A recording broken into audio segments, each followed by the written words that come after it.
Mr. Chairman, if you will go ahead and have your seat, we'll start in about 2 minutes.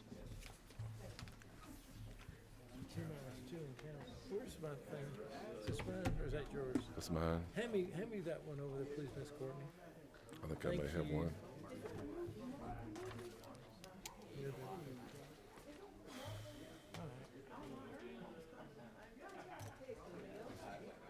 They got rid of them. Kevin told me that Eric's leaving. Figure so. Wow. Man. And the thing is, everybody on that. Okay, I'd like to call this our meeting to order for the Education Committee. Let me turn this down just a little bit. Note that we do have a quorum present, and we're here today to hear the substitute to House Bill 32. If you look in your folder, it's LC 337898S. And committee, I appreciate you coming on short notice. You know, it's a bill we tried to do yesterday but couldn't, and looking at the rest of the day's rules calendar, we would be past 5 o'clock. And so we just fitted this in. I hope you didn't mind me doing that. And Chairman Tanner, we hope you got all your chickens caught. I did, yeah, they all went to their birthday party. Okay. Okay, well, without belaboring any more, we'll turn the floor over to Chairman Tanner to present his bill. I appreciate that. This is LC 337898S. I won't go back through all the details of House Bill 338 that we passed back about this time 2 years ago, 2017. It created the Chief Turnaround Officer Program, which has been successful. The Department of Education in July, after that was created, also hired someone in the low-performing school, their office there, Stephanie, and she's also doing an excellent job working with schools across Georgia. And we're seeing progress. Schools are being turned around. Schools are coming off the list. Schools are reporting back positive information. We heard testimony here from some folks that worked in those low-performing schools that our CTO was working with, and they had very positive things to say about the progress. So we appreciate that, and we appreciate this House leading. Chairman Coleman is no longer here, but we appreciate everything he did for all the years he was here in this area. But in conversations with Governor Kemp and his office and staff, there's a desire. We had a lot of conversations around where the Chief Turnaround Officer should report with the governor at that time when we first passed the legislation, and the decision was made for the State Board of Education to appoint the CTO and the CTO to answer directly to the board. If you remember, we also created an Education Advisory Council that was going to work in helping identify that person, make recommendations to the state board. That has worked and did work very, very well. I think the education community, if you talk to them today, has felt very engaged and involved in that entire process, which, again, getting this type of legislation passed was difficult because we had to build a lot of bridges, and I think we did that. In talking with the governor and his staff, he has a desire to move the CTO reporting program over to the Department of Ed, to the state school superintendent. So the bill you have in front of you, what this would do is a couple of main things. The first thing it would do is move the CTO reporting to the from the state board over to the state school superintendent, the day-to-day reporting. The governor, after getting advice and information from the Education Turnaround Advisory Council, so they're still there. If this position became vacant in the future, then the governor would make the appointment of that position, but then they would answer to the state school superintendent and his staff in his office that handles this in the Department of Ed. So that's the main change there. In addition, one of the areas that we talked about extensively at the last time we met looking at this original bill was around the idea of having a test or pilot program to try to bring in mentor teachers into low-performing schools. One of the things that Dr. Thomas has talked about and he's talked to you about is the challenge of trying to recruit a high-performance teacher to come to maybe a very rural place in South Georgia. So this looks to incentivize that by giving a stipend, a state portion of $5,000, a local Board of Education portion of $2,500, so it'd be a $7,500 stipend, 2 for 1, 2 from the state, 1 from locals. Local school board would have to be in agreement. They would have to be supportive, but this would be a pilot program that would be conducted in one of our turnaround schools or some of our turnaround schools for a period of 5 years. We feel like this is something that needs to be done long enough to get a true test if it works. And based on that, we'll get a report back from the superintendent, the state school superintendent, to the General Assembly by December 1st, 2024, to determine if this is something we feel like that we should take, and based on his recommendation, the turnaround officer's recommendation, whether or not this is something we should consider funding more on a statewide initiative for our low-performing schools. Mr. Chairman, in a nutshell, that's the legislation. Again, I was the original author of this, spent a whole lot of time working on it with many members that are still on this committee today and others who have since retired from the House. My passion is young people, and we felt like at the time that where we placed it was the correct place, and it has proven results. But I also, quite frankly, think that it's encouraged the Department of Education, the state school superintendent, and staff to really take a close look at the work we done and did, and much of that has been mirrored in their office.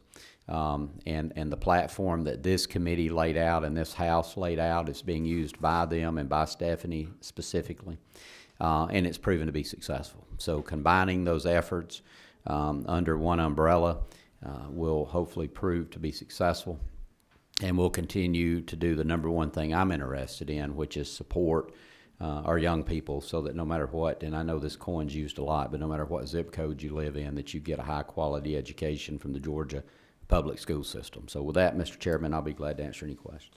Well, I thank you very much, Chairman Tanner, and I just want to echo your dedication to youth. Thank you. And the amount of work you've put in this, and really creating groundbreaking work that's been replicated, and I appreciate the work you've done in doing this. I have a few committee members that have questions. Committee members, make sure your questions to the point, because we need to move. Number 15 is first. I believe that's Ms. Representative Stovall. Thank you, Mr. Chairman. Thank you, Chairman Tanner, for the work that you did on this bill. I just wanted to make a comment about, I disagree with the changing of the guard as far as who the chief turnaround officer will report to. I think a lot of times in this state, we start moving things too many times instead of giving it time to play out. And I think that chief turnaround officer, from the report that he has given, made a very accurate report over the past meetings that we had. And I just think changing now who he has to report, who that person has to report to, does not do good justice to those schools that he's currently serving across the state. Thank you. Mr. Chairman, would it be correct to say that they would still continue to work the schools that they're working with if this change goes through? That's correct. And Mr. Chairman, let me say this. I'm trying to choose my words as carefully as I can. I don't disagree with the concern that was raised by the representative, and I have expressed that, and I've had numerous conversations. However, it is my opinion, and I've worked very closely with many members of this committee for a number of years, and I think you all know where my heart lies, but it's my opinion that that not doing this legislation will result in a negative impact to the children that are being served by the CTO and by the Department of Education. I think by doing this, we have a chance of continuing the good work that's been done.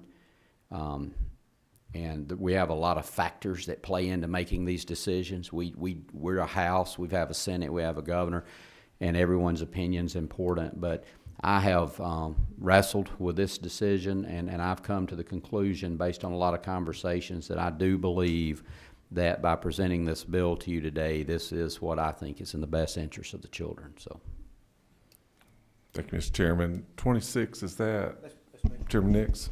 Thank you.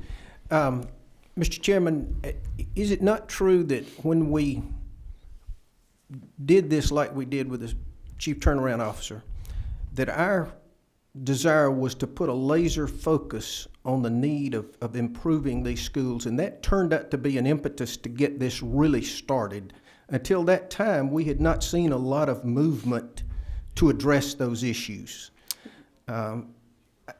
It's my opinion, and my comment too is very similar to the other representative. This just has not had enough time to work. Moving this now, I think, is not a good idea. I think we've got something really good going, and it looks like it's making progress. And I just hate to see us move it at this point in time. Thank you. The only thing I would add is you know, in our state, the governor has a great deal of power over the executive branch of government, and if this is, we have a new administration with new ideas, new thoughts, and I just, again, I just guess I'll go back to the former statement. I don't disagree with any of the concerns, but it is my opinion, and I would not bring this legislation if I didn't truly believe this was in the best interest of what we need to do for these young people.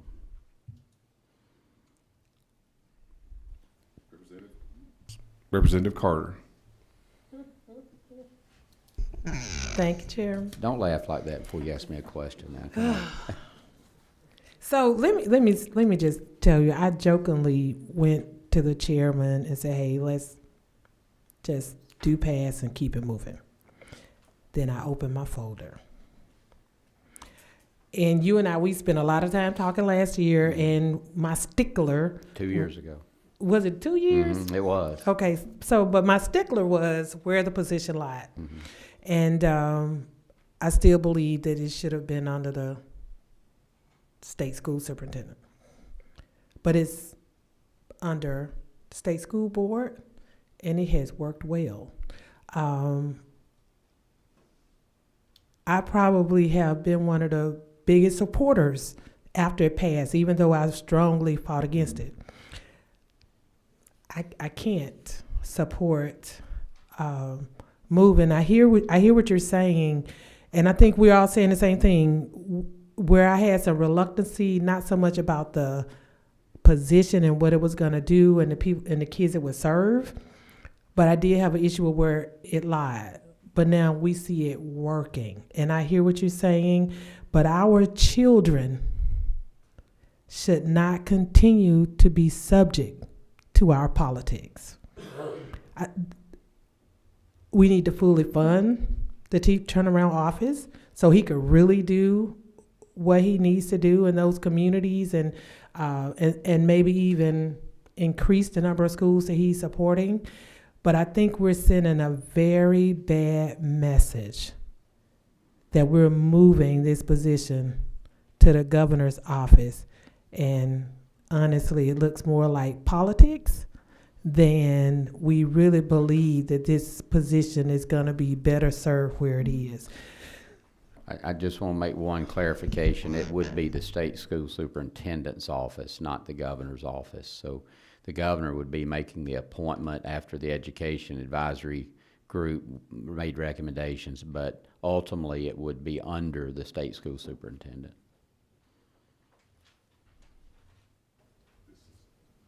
Next 27, is that Ms. Becky? Go ahead. Yeah. Thank you, Chairman. Yes, does the State Board of Education have a position on this bill? I don't know exactly if they've taken an official position. I would say, and Representative Chairman Chokas used to be a member, and he full well knows that the governor appoints the state board. So as terms come up, I'm sure Governor Kemp will appoint members to that board. I'm not sure if they have taken a position. I don't know. I've had private conversations, but I don't know of any public comments.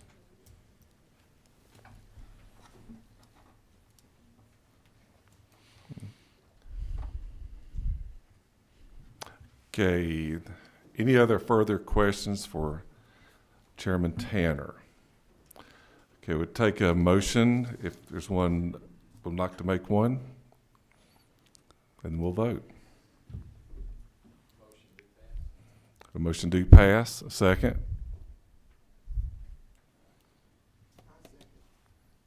Second, noted. Okay, any further discussion? Since I'm a member of the committee, could I say something in discussion? You certainly can, sir. Something I want you to think about as you vote on this bill. This House did a good thing passing this legislation. This legislation not only helped create the chief turnaround officer position, but it kicked the state school superintendent in the butt and got him to actually understand how important the focus was to put on these low-performing schools. And as a result of both Stephanie's work, because that's the thing you need to understand, the person who's working under the state school superintendent's office today, they were hired based on these qualifications we set out. They followed this plan we set out. Not only is the chief turnaround officer turning schools around, that program's turning schools around. So I've met with her, I've talked to her, I've looked at those schools, I've talked to people who are in those schools. Her work is working. What you have to understand is if the alternative is, and I hear what we're saying, and we should always make a decision based on what we want to do as a House and a legislative body. But you also have to understand the governor appoints the state board. So if it is his desire to change the policy and the direction of how this is going to be carried out, then that can happen in a multitude of ways. What I've presented to you today, in my opinion, as the person who helped give birth to this, is that this is the best way to preserve the legacy that this house started 2 years ago, and really even before that, in turning around schools in Georgia. Georgia's being held up now in a lot of other places, and it's not just the CTO's work, it's the work that Stephanie and her staff's doing across the country as a model for what can happen. So I just want you to think about that when you vote, because I know as a member of this House, it's easy to sometimes to vote with emotion. I'm just asking you to understand that I would not be bringing this to you today if I didn't think the best way to salvage the work that we've done over the last 2 years is to make this move. And that's the last thing I'll say about it. Thank you. Vice Chairman Chokus has a comment. A comment or a question, and I'm not sure, Kevin. I don't know if anyone can answer that question right now. But if we are moving the CTO and we have a Stephanie working already under the Board of Education, under the superintendent's office, is this legislation leading to combining those two positions so that instead of having one person and area focused on turnaround, I mean, instead of two, we're going to have one, and so we won't have as much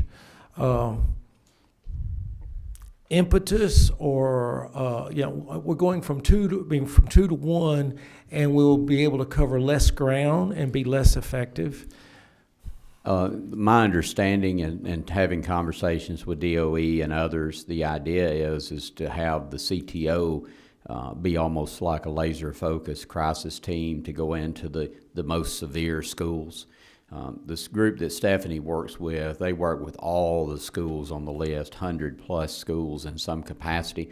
They have them tiered off in the different levels, and the ones that need the most help, they would be the CTO's position would be laser focused on those and continue to help those that need the help the most. And as they came off that tier, they would move into the other program and so on and so forth. Thank you. Last question by Representative Romero. Thank you, Mr. Chair. And thank you, Chairman Tanner. I generally was comfortable where the bill was when we voted on it last year, and I was able to vote on it on the floor as well. And again, I generally, I thought so because I think the general policy of what we're trying to do for these schools is a good policy. So I wanted you to, if you can explain, and I apologize, I was late, so this may have been asked. In section 8, starting with lines 231, basically, all of that was crossed out to 254. That would have provided a mechanisms for the local school boards to, and I think we mentioned this last time we worked on this bill, that would provide some means for schools to request grants from the Office of Student Achievement to be able to have funding available for any programs or innovations that they wanted to do to ensure that that turnaround actually worked. I guess my general question is, why was all that section struck out? It's my understanding that GOSA is, the Office of Student Achievement, under the governor. The governor appoints the chair. There's not going to be specific grant funding available under that. But I will tell you, and I think there's someone here from the Department of Education that could probably answer this question better than I can, but they, in their current program they do have dollars available that are assisting these schools in specific areas. Stephanie has talked about some specific reading programs, other services they're providing, wraparound services, mental health, other things. So they do have funding ability at the Department of Ed, and quite honestly, that's one of the other issues with it being at the Department of Ed, is the ability to draw from a whole lot of different funding sources, and to look at it from a global perspective. But that, I'm sure someone here from the Department of Ed may be able to answer that, the funding that they have available outside of what we set up just for the CTO program. Last question I'm recognizing is if you need a question answered by the chairman, you can at a later time after we vote. Okay, we got a motion to do pass and a second on LC 337898S. Those in favor, yes, by say aye. Those opposed, nay. Nay. Let's do it by division. That means raise your hand. Those for yes, please raise your hand. And Chairman Tanner, you are welcome to vote.